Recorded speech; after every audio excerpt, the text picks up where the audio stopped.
সালটা ২০১৪। সাকিবের স্পিন জাদুতে আর ব্যাট হাতে সাকিব যে কীর্তি সেদিন গড়েছিলেন তা এখনও সবার কাছেই স্মরণীয় হয়ে আছে। ব্যাট হাতে ১০০ রান, সাথে ২ ইনিংসে ১০ উইকেট নেওয়া একমাত্র বাংলাদেশি এই সাকিব আল হাসান। সাকিবের রেকর্ডগুলো যেন এখন নিজের করে নিতে চাইছেন মেহেদী মিরাজ, কারণ রেকর্ড যে তৈরি হয় ভাঙার জন্য। কিন্তু সাকিব যে রেকর্ডগুলো দিয়ে নিজের ক্যারিয়ার সাজিয়েছে তা কি আদৌ ভাঙা সম্ভব? হয়তো কোনোদিন সে রেকর্ডের পাশে নাম বসবে নতুন কারো, তবে সেটা যদি হয় বাংলাদেশি কেউ, তাতে হয়তো ভক্তদের মনেও দাগ কাটবে না, তাই না?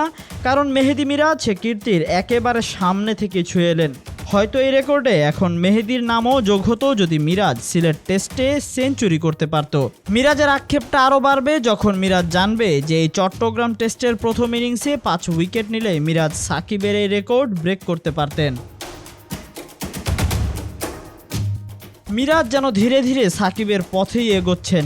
আজ সাকিব আল হাসানের চেয়ে দ্রুততম সময়ে ২০০০ ক্লাবে নিজের নামটাও লিখিয়েছেন। গেল ৩ বছরে টেইলেন্ডারদের নিয়েই নিজের অর্ধশতক পূরণ করেছেন, সাথে লোয়ার অর্ডারে ব্যাটিং করে সফলতাও অর্জন করেছেন এই অলরাউন্ডার। আজ টেস্ট ক্যারিয়ারে ১৩ বারের মতো ৫ উইকেট শিকার করেছেন মেহেদী মিরাজ, আর ৬ বার টেস্টে ৫ উইকেট নিলেই সাকিবের নামের পাশেই থাকবে মিরাজের নাম।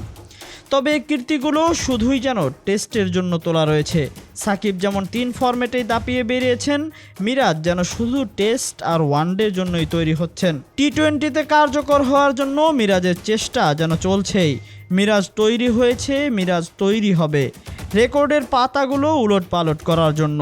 তবে সাকিব আর মিরাজে সবসময়ই যেন পার্থক্যটা রয়েই যাবে।